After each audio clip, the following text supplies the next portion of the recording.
Hello, everybody. Thank you for being on Nothing Less Than Extraordinary. I am super thrilled after the Christmas holiday to be connected with my first fellow Cambodian community partner from the US. I am super excited, especially in the world of networking and in public speaking. Very little Cambodian do we actually get to meet. So Sara M, thank you for being here with me.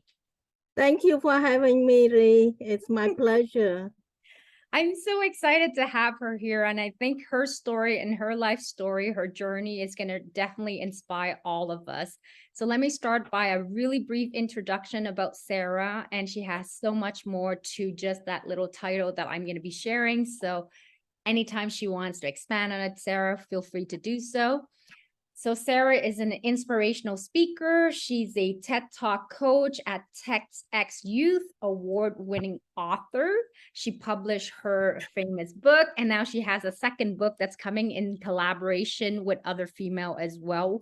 So can you just please tell us the two names of your book?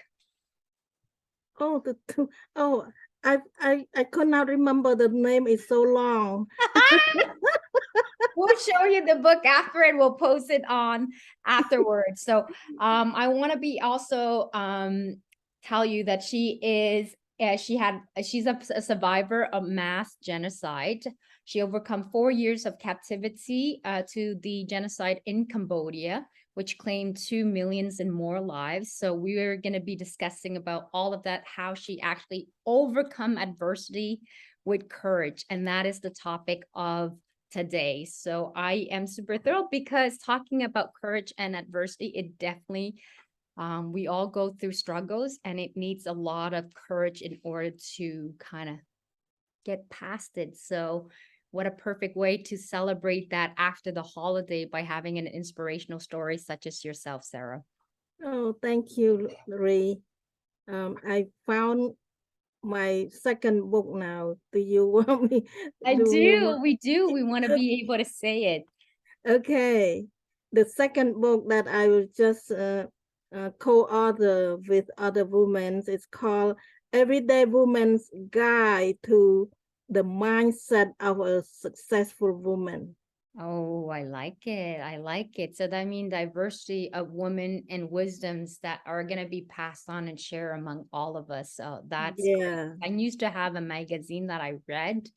It's a French magazine, and it's basically sharing the wisdom of women that are 60, 70 years old, 50, 40, passing it on to, I was in the bracket of the 30-year-old. So it's so nice reading magazine about life experience of women who's gone before me, so I don't have to make the same mistakes. So I think this book is definitely going to speak and guide a lot of women. I want to be able to kind of give a glimpse to your life, Sara. So tell me how you started off your childhood, how that was like being raised. I don't know if you were born in Cambodia. Yeah, chances are you were. You were born in Cambodia, and then how that started with the captivity of being there for 4 years and what took place. Okay, briefly. Yes, I was born in Cambodia. I was a firstborn child, and as you can imagine, I was loved and feel loved and feel secure. Mhm. I grew up in a countryside. My parents loved me so much, Mm. and they encouraged me to keep going to school, doing well in school, get higher education so you can get a better job, not to become a farmer like Mhm. them. They were they were farmers, but they realized it's hard work. So they encouraged me to keep staying in school. And what are their names, if I may ask, Oh, in honor of them? my mom's name is Rose, and my dad's name is Chung. Chen. Yeah. Awesome. I think it's So important to honor them. right. So with that in mind, when I graduated from high school, I get an opportunity to attend college in Phnom Penh, which is the capital city that is more than 300 miles away from home, Mhm. quite far. Yeah. So while I was away from home, attending college, very bad thing happened to Cambodia. And you can guess that's what happened when the communist Khmer rule took over our country. They came in with the military take over with That was in 1975, right? 1975. Mm-hmm. It's the hostile takeover. They shut down everything. I mean literally everything. There's no bank, there's no post office, no transportation, all the bus line, all the airplane, everything was shut down. So they also pursue to evacuate people from all the city, not just the capital city where I was in, but every city. So they push us to go away from the city. And I was miserably walking in the heat in a big crowd, very crowded street. And it was a long, long, long walk. We didn't have anything. We just have a small bag with a few clothes and a little bit of food that we can bring from home. And along the way, we sleep on the ground and we eat a little bit food that we brought. And once we run out of food, we don't have anything left. There's nothing left. We cannot buy, we cannot cook. There's nothing to cook. So it's just a miserable trip. And finally, we make it to the countryside. And there were some people that took us in, give us a temporary housing to stay. And that's we get into the communist territory. And they start to send us to work in the rice field right away. But during that first few weeks, they made an announcement. They were looking for people to take them to a different place where there's not enough people. So they make an announcement, if you want to move to Battambang, we sign up. And when I heard the word Battambang, that's my hometown, I said, me. Yeah, that's where I was born too. So Yeah, so I was so happy. And when I signed up, they did not take us to Battambang. We were very disappointed. And then later on, they recruit the single man and woman to be in a different location. So I signed up again because in my mind, I said I'll do anything to keep moving because I want to go to my hometown. So the second time I got stuck in a big forced labor camp.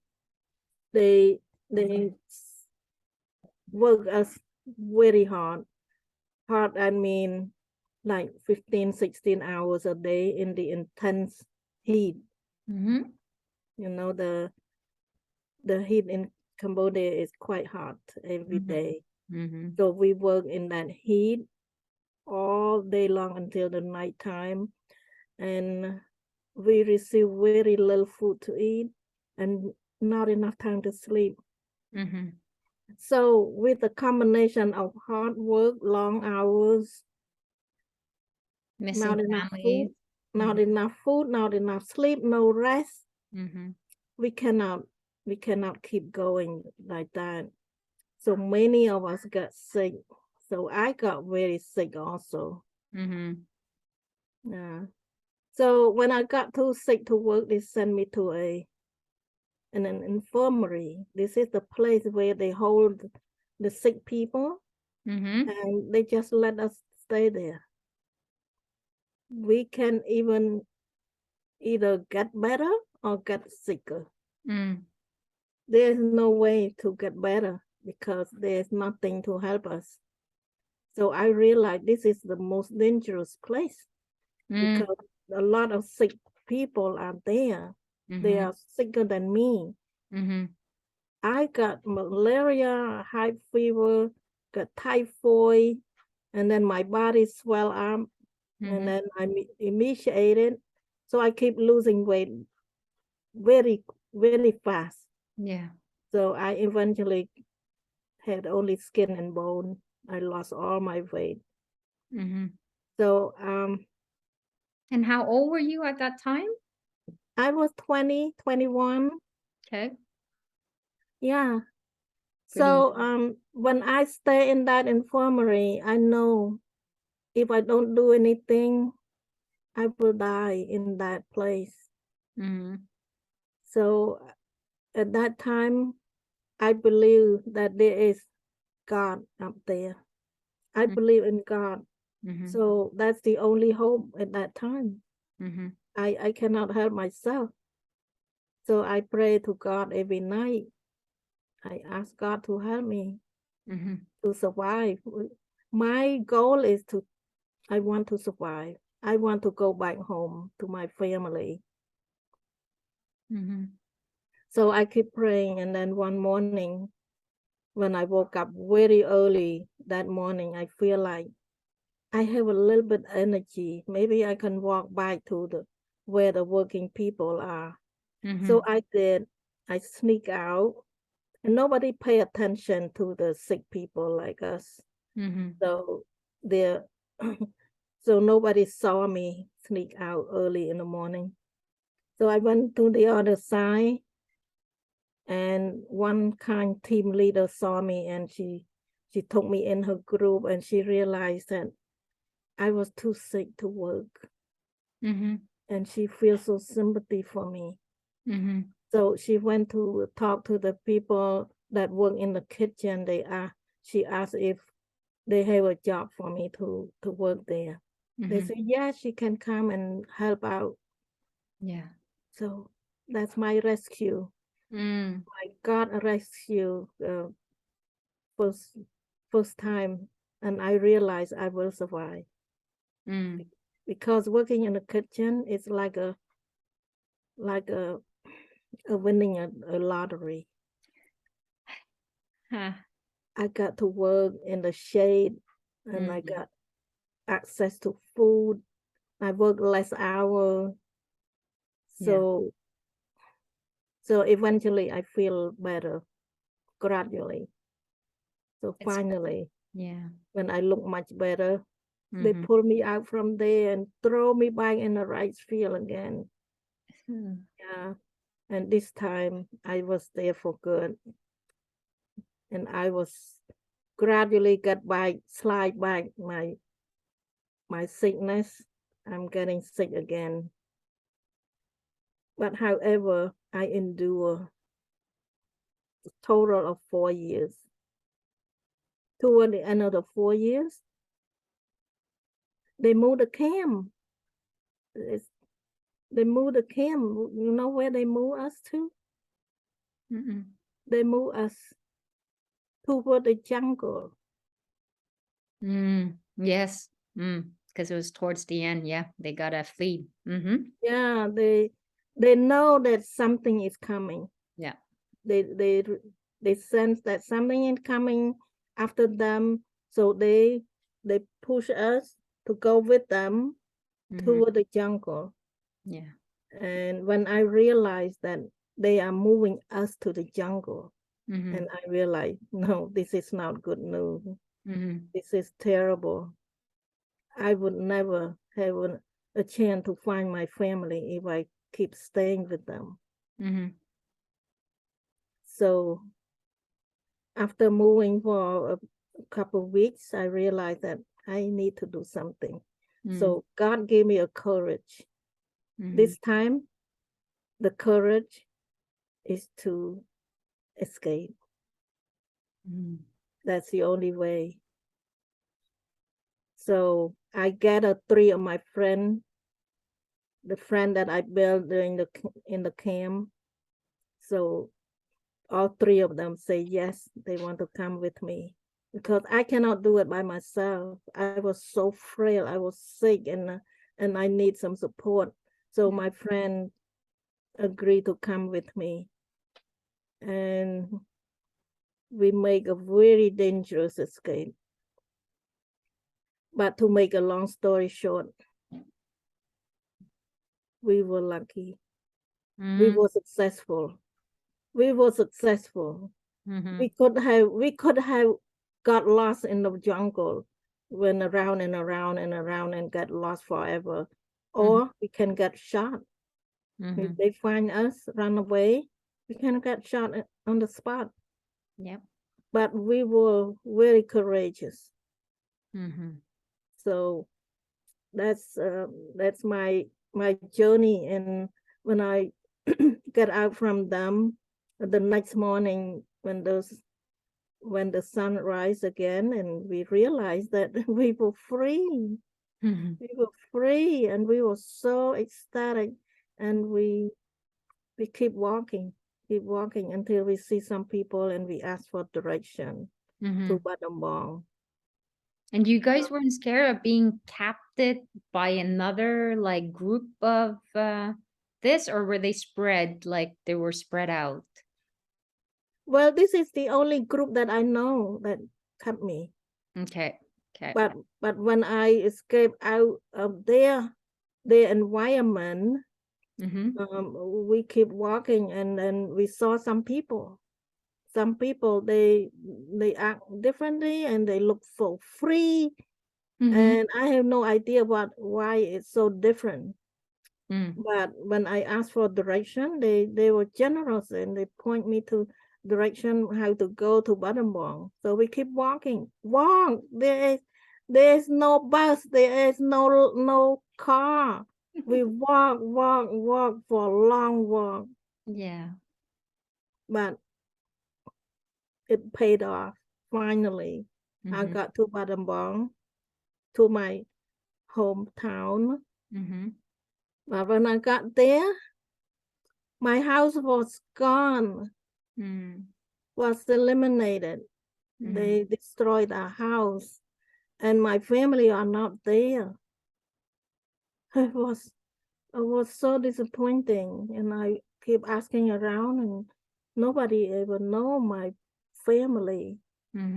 So to make a long story short, I tracked down, and finally I found my family about several miles away from there. So finally I got to see my family. Yeah. And is everybody alive? Yes. Thank Yes. Thank goodness. But you know, when I was in Phnom Penh, when they evacuate us, I tag along with my uncle and his family. So that was my security. I hold on to him and his family. But when I signed up to be in the single family, a single man and woman's camp, I had to leave them.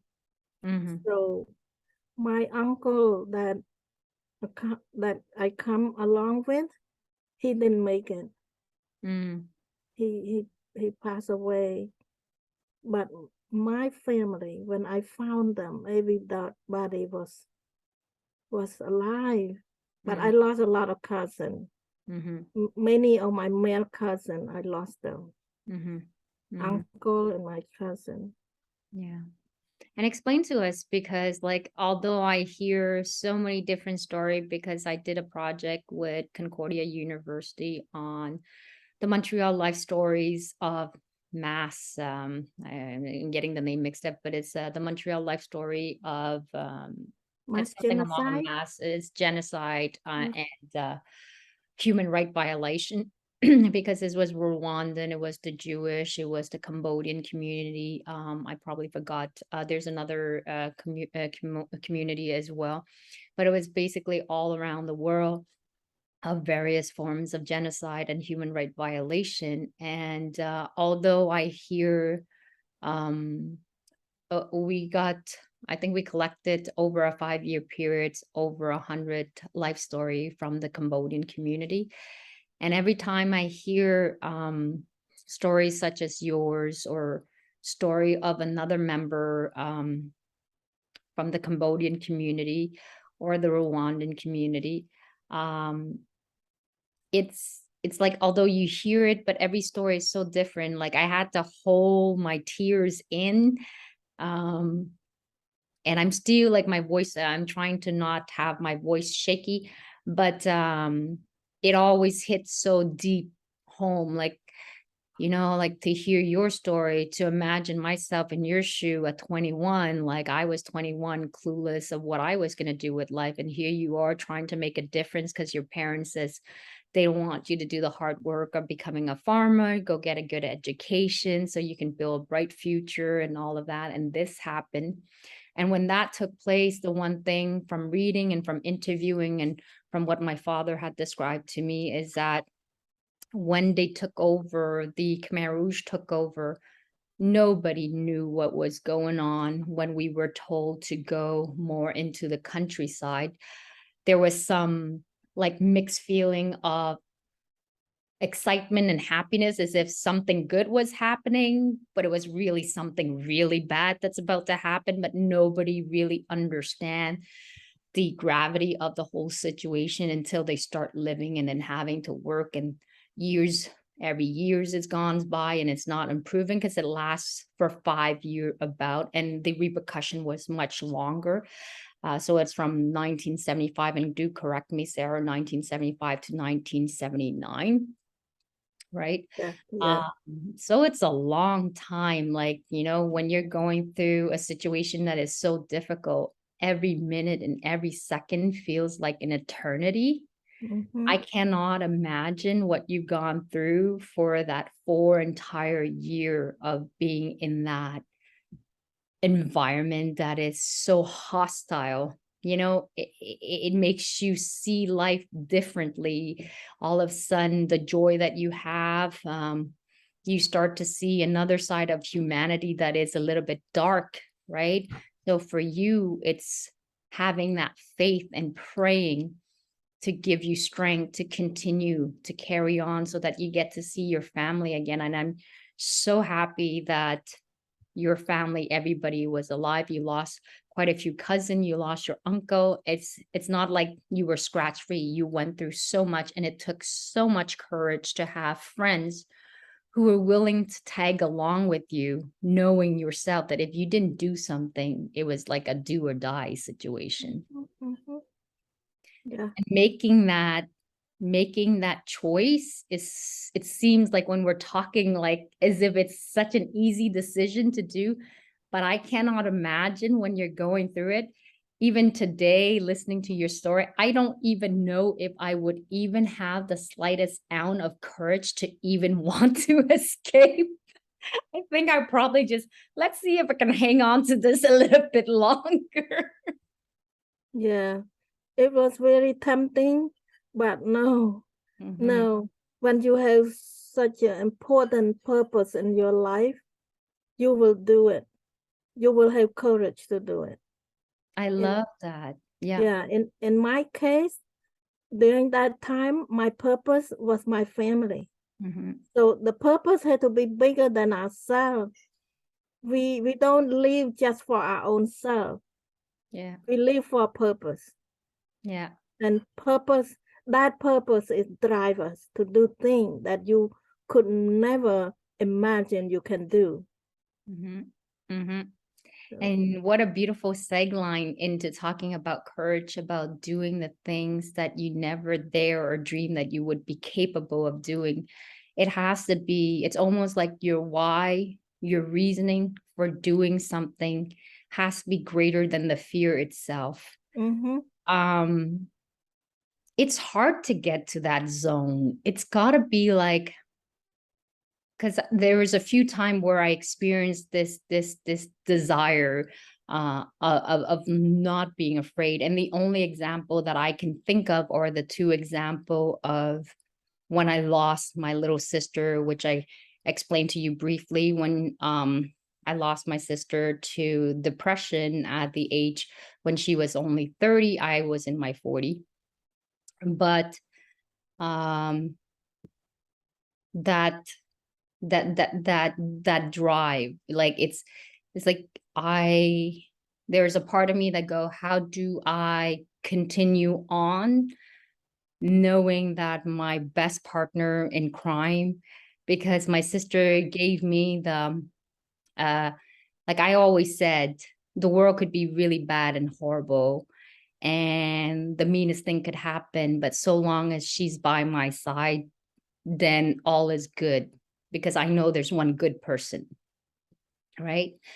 I know there's many good person, but I mean, the one that speaks to me is my sister. So I always felt that no matter what happened, is that I'll always have courage so long as she's on this earth. So when that is taken away from you, you kind of lost a little bit of your sense of identity, your purpose. And so I think my only driving force of staying alive, of course, I went through a phase where when you were in great pain, you just wanted to join your sister. Like I wanted to be next to my sister. I wanted to be with her. But my biggest driving force was I had 2 children. They were young, so I couldn't leave them. And my second thing is that my parent gone through the genocide, same as you, and with everything that they gone through and losing a whole lot of family and rebuilding their life from living in the refugee camp where we stayed for nearly 9 years of my childhood to being able to be accepted, passing a whole bunch of tests and so on, being refused by the US, being refused by Australia, and Canada was the only place that would accept a family of 4. Going through all of the loopholes, spending all of their life saving. And so I thought, no, I cannot say that I give up on life for 1 second. Give up on life for what? For everything that they work so hard for. Everything they stand for working, sewing 24 hours a day, 7 days a week. Every year, day in, day out. No TV, no car. And so for me, it's like, no, I can't do this, because for everything they stood for everything they fought so hard for. And so for me, that was the fighting force. Is I don't know how I'm going to figure this out, but I am certainly going to find it out, because if there is a will, there is definitely a way. And whatever courage that needs to be, I will make it happen. So I slowly did whatever I needed to do, tend to myself. I went to get therapy to help me overcome the loss of my sister, to have some perspective. But I was mentally strong in my head, because as a child, and sorry, it was like a whole bunch of tears here. But as a child, my father taught me every morning we would go for early morning walks in the rain, like the, how do they call it? Like the sprinkling rain on the grass. Then you would go for a walk in the fresh air. And he would always tell me that the strongest weapon in a human being is how strong this mindset is, because everything all starts from there. So every day, yes, every day I build the mental strength of my brain. Every day it's a learning curve. Every day it's everything to reinforce that, nourish that. But you never really know your true strength until you're put in a situation such as yourself, Sarah. And that's when your true strength really comes out, and you realize what you're truly made of, what your true color is. Because before that, you couldn't possibly know, because you were never tested at that time, right?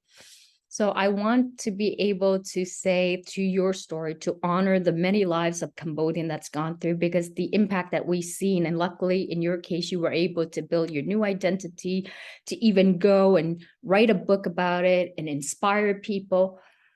And I wish there's so much more of people's life that they can turn their pain into something as an opportunity to create and build and inspire for other. But in our Cambodian community, some member that I had to interview was that the parent was almost absent because of the hardship that they gone through. They were physically existing, but mentally and soul-wise are kind of like dead, like they're absent. So the impact on their children, that has a repercussion as well. I don't know if you encountered that at all in our community in the US. Yeah, yes. There are a lot of people who cannot function, who turn into alcohol and become abusive to their family and all that. Sorry, that's my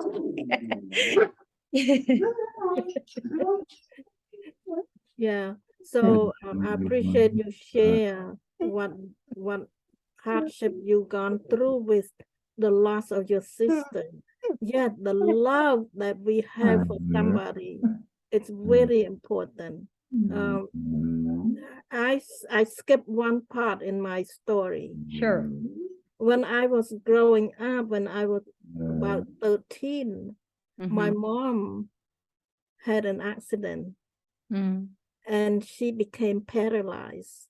Paralyzed, that means she's completely immobile. And my mom was very active. She's very good with business, with all that money making business and all that. Once she's become paralyzed, our whole family was just like was in shock, and nobody know how to make money because we are young. I was young, and my father, he's a very good supporter. He support my mom, whatever my mom lead to do. He's there to support. But when my mom become paralyzed, I become a caregiver, and I hold on to caregiving a duty, and also take care of my baby brother. My little baby brother just was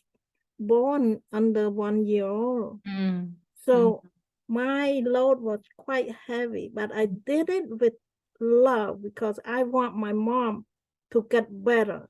So with my love and my intention and all of that, during the 4.5 years that my mom was completely paralyzed, we built such a strong bond. So that love bond that I built with my mom carried me through the hard time. So that gave me the courage to escape because of that strong bond. Gave me a courage now to give up when I was in the infirmary. So the power of love relationship with your loved one is very, very important. Just like when you lost your sister, it just suck the life of yourself completely. But on the opposite side, my love for my mom, it built me up, give me courage, give me the power to do whatever I could do. Without that strong love power, I probably gave up a long time ago. But that's very important when we have such a wonderful love with our loved one. It's very powerful. Yes, it's very true, because the love that I have for my parent, the love that I have for my children, the love for my sister as well. I think the love for my sister is the strongest of all three that drove me, is that somebody said, what if Buddha or Jesus or the Lord, you, which one of the two of you, your sister or you, should go? Like, if we were to ask you the choice, who would leave? So I am sure if that question was asked, both my sister and I would fight to go, and somebody would stay back. And somebody said something about, oh my God, I forgot. This is from these famous psychologists that wrote the book of, oh my God, I have a blank memory here. The Jewish from the Holocaust. Oh, man search for Yeah, Man's Search for Meaning. Thank you so much. Yeah, That was the book itself. And he basically said to somebody, would you rather be alive or dead? I can't remember the analogy here, is that what if being alive was worse than dying? Like, what if, because when you're still existing, you still have to go through hardship, you still have to go through obstacle. And one of the saying in our culture is that humanity, the fact that we exist on this earth is because we still have sin to pay for. We haven't finished our learning before we could actually leave. So having seen from that perspective, going, would I rather she continue to suffer by being alive on this earth to continue the mission? Or would I rather she leaves and that at 30 years old, her mission is completed for what she came to do on this earth? And then I spare her and I continue with the sin I still need to pay and the learning that I need to do. So seeing it from that perspective allowed me to let her go. Like I didn't see it no longer as a loss. I saw it as almost like a relief. She was no longer suffering from depression. She did the mission that she came here to do. And now she gets to go to another world. And it's just a matter of time before I actually get to see her again. But until then, from that day, I decided, I thank God for taking her so she doesn't suffer, while I can stay back here and continue to pay on whatever I need to do, whatever learning that I need to do with regards to us. And the mission that we had together was we wanted to build before she passed away. We had said that after she overcome depression, we would build a company to inspire and empower women to overcome all kinds of life's challenges together, because she was my yin to my yang. Honestly, she was the realistic, she was the meticulous one.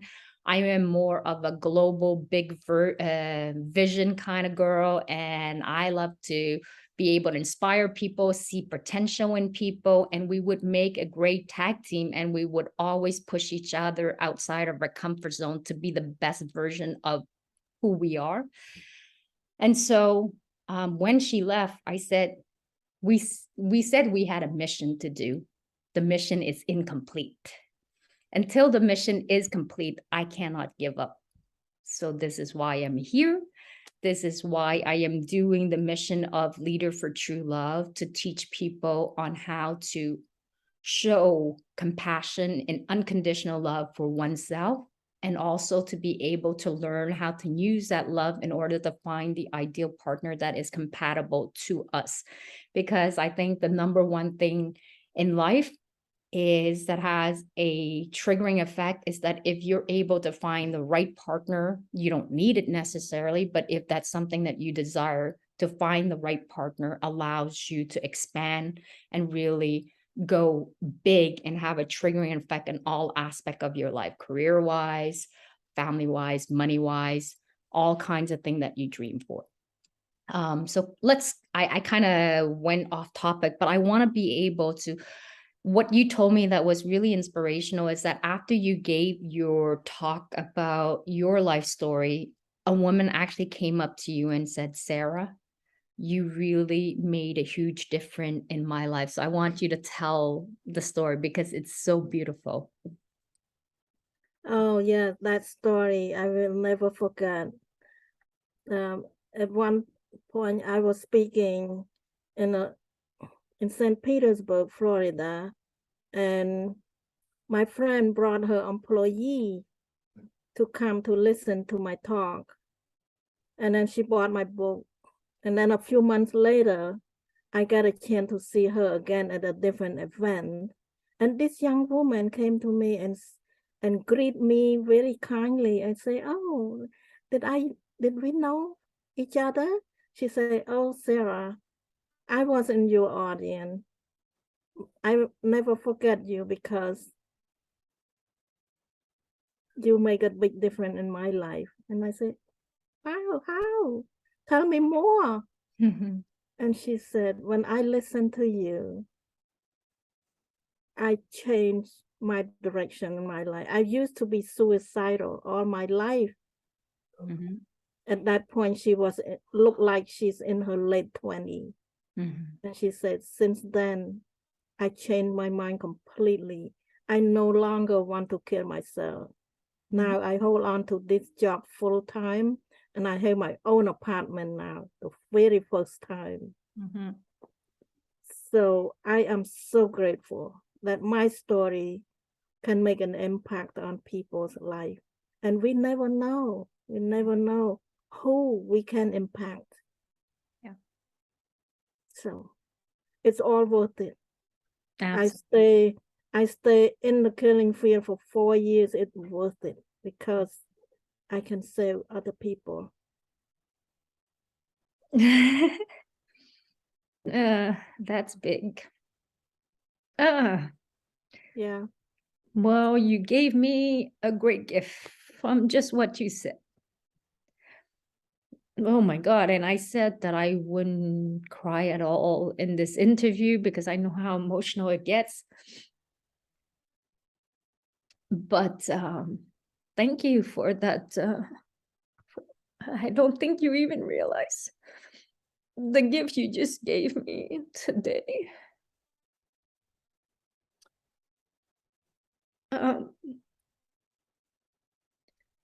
Because honestly, I'm a very positive person. I see a lot of goods in so many bad things, and I love people. I love humanity, and I know there's dark side to every single things. And I no longer wear the blinders as I used to because I like to be in like utopian world where everything is perfect. There's no harm. But my sister, which is part of one of my teacher, which is that you can still live in a beautiful pink world, but you don't need to put on blinders, because put on blinders mean you deny reality, which is not totally okay either. But the gift that you gave me was, sometimes I ask myself all the time, because going through my divorce hasn't always been easy. The separation hasn't been easy. And sometimes I wonder, why does it has to be so difficult? And although I'm writing a book about relationship and what is a healthy relationship versus a relationship that is maybe unhealthy, I always wonder, why do I have to go through this? But then you just offer me the gift. It takes a lot to be able to say the 4 year of hardship and torment and unimaginable things that you've gone through, that somehow it's a gift to be able to inspire people to change their life, and all of that is worth it. I don't know if I would be able to say that because I'd be like, take it back. Get rid of this 4 years. I don't need to inspire nobody. Yeah, we don't know at the time that we are enduring, but God knows. God have a purpose for everything. So if we just trust God. So thank you for that, because it goes in alignment with what I say, that life doesn't happen to you, it happens for you. Even though at the time you may not see it, but as you look back and the puzzle kind of all comes together, it will all make sense. But until then, when you're going through the hardship, hang on, don't give up. I also want you to share with people, what are some of the tips you can provide people who may be going through some difficult time? What can they do? What are some of the things that they can actually try to hold on to and grip and work on? I think obviously I in favor of strong love for family, for loved ones. So that's the very first thing. We need to strengthen the relationship that we have with our own family, our own loved one. So And here's my son. so not just our own family, extended family, or people in our circle of influence. When everything happens, it's the people that make a big difference. When the communist Khmer took over our country, when they evacuate us from the city, they strip us away from everything that we ever owned. So we have nothing. So with that nothingness that we have, the only thing that we have is our love for our loved one. So I remember when I walked out miserable on the street, I didn't feel sorry of all the beautiful clothes and beautiful shoes that I left in my place. No, I thought about my family. I thought about my mom. Oh, mom, what a need my help during this difficult time. I wish I was there.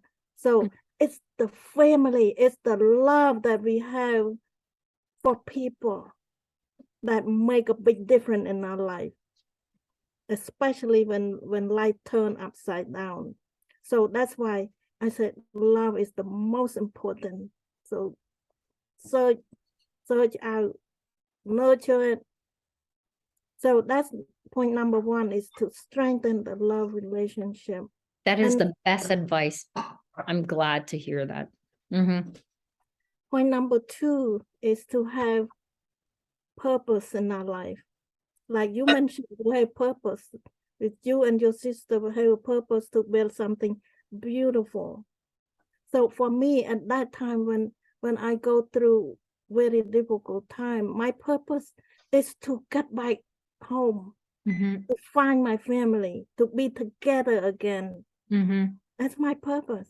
The purpose that is bigger than ourselves.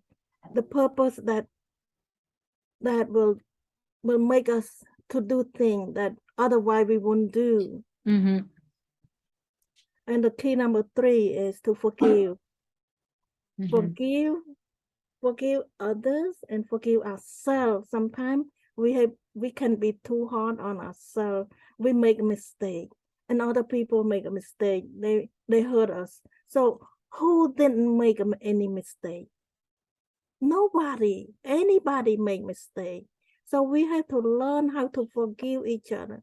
Forgive myself and forgive others. So that give us a peace of mind that we no longer holding on something bitter in our heart. That is the big block from loving. When you have the bitterness in our heart, it blocks us from loving. Now, those are amazing, amazing advice. I couldn't put it more perfectly. And it makes so much sense in my life when I look at it. Family is all you got. When you leave this world, what you remember, how people remember you, is the impact that you left in the lives of others, right? So definitely cherish your family, friends that you are close with. I mean, there are situations where there's certain family you don't choose, and no matter how hard you work at it, it just doesn't match, and that's okay too. But for the families that you do get along with, and it's worth nurturing, work on it with regards to friendship as well, because that is what is going to hold you together. And when the tough time comes, it's that comfort, it's that warmth that you want to go to. And the third thing that you mentioned with regards to forgiveness, the second one is great too. Like they're all very great advice. The third one that I want to mention with regards to forgiveness, it is freeing to be able to forgive, because I understand logically with regards to forgiving my ex is that I am not doing him a favor. I am doing myself a favor to free me, because to live in bitterness and all of that darkness inside, if you don't handle it, it will spread like a cancer, and it will invade and take hold of your whole life, and you become debilitated by it. So I didn't want to have to do that. So I purposely chose to forgive. It was easier to forgive him than to forgive myself. I am still working on the journey of forgiving myself for, thinking how stupid, how dumb, how could I choose a partner like this? I am bright, I'm intelligent, I'm kind. How did I not see it? But at that time, when you met your partner, they serve a purpose in your life then. So they carry through a journey with you. And thanks to them, you are the strong person that you are today. And I can honestly say, thanks to him, I am a better mother. I am a better human being, stronger than I could ever think I would be able to overcome. And so, absolutely, give yourself time to forgive. Forgiveness is sometimes, for some people, it's easier. For others, it's a little bit more work. But so long as you're working towards it, you will be able to free yourself. And I remember in a book that I read, the analogy of a monkey that was grabbing on, I can't remember if it's a banana or some fruit that he wanted. So his hand, he's putting it in through a cage and he's holding on to the banana. He wants to take it out. But when you pull it out, you can't this way, right? The only way to free yourself is letting go of the object, and he can free and take out his hand. So it's the same concept. You have the answer. And the only answer is to be able to forgive yourself and letting it go, but you're choosing to hold on and you're a prisoner to it. Yeah, so right. you have all of the power to be able to free that. Yeah. I also want to be able to highlight, you were coming close to the hour, Sarah. I'm sure we're going to have like a part 2 of this, because I love and adore you. And I am so, so happy that the universe, Lord, whoever's above has put us in connection, and you're on my path. I'm deeply touched. And so do you have any projects, anything, from your book? We're going to be promoting that. So like in about 5 weeks time, do you have anything that is coming out that you want to share with the public? Yeah, I will be speaking on a virtual platform. So the best thing to share with your audience is to let them go to my website, saram.com/events. When they click on event, they will see different events that I'm going to be offering. I will be speaking and sharing some encouraging message. So most of them they can attend for free, and some of them is in person, which it will be hard for them to attend, but most of them are free. So, That's amazing. Go encourage Sarah, because it is so good. I mean, the inspiration that she leaves, the humbleness and genuineness of what she offer. And I mean, what better than free? And she also has a podcast as well with her co-host. So do you want to tell us what the name of the podcast, how that started as well? Because I want to be able to promote that. yes, my podcast, the name of the podcast is called A Thriving Conversation. So it's located in the group. We have a group. It's called From Surviving to Thriving. And the podcast is the conversation about the thriving. We highlight people that had overcome adversity in their life. whether it's the child abuse, whether it's the loss of a loved one, whether loss of the business, but now they are coming back bigger than before. It's a celebration of the winning, celebration of overcoming and thriving. So yeah, it's also featured in my event on my website, saraim.com/events. Awesome. So that you will see the link. And it's a Facebook live show. Definitely go check it out. And I will be sharing all of that info. And I definitely have to be on your podcast with your co-host. So I'll be waiting on that invitation as well. I can't wait. Okay. I want to be able to thank you so much from the bottom of my heart for connecting, for sharing your beautiful story, for inspiring, for continuing to have a positive impact on humanity, and to give so many gifts to so many people. Today you have given me the greatest gift that I could ever ask for, which is it's like chipping down my process of working on forgiving myself. So thank you so much for that. I wasn't expecting, I knew you'd be sensational. I just didn't know that I'd be getting a gift today. So I am extremely grateful for you. I want you to end with the last final say of a quote that has served you well and that will help other people to carry through the hard times. So what is your quote? Well, my quote is this: let your faith bigger than your fear. When you have faith that is bigger than your fear, you can go far. You can do anything in the world. Don't let fear stop you from anything. Absolutely. And Elon Musk says it so well when he actually launched his project into space. They asked him, weren't you afraid that it was gonna fail? Like, of course, he said, of course I was afraid it's gonna fail. Of course I expect some of it to fail. I didn't even expect it to succeed.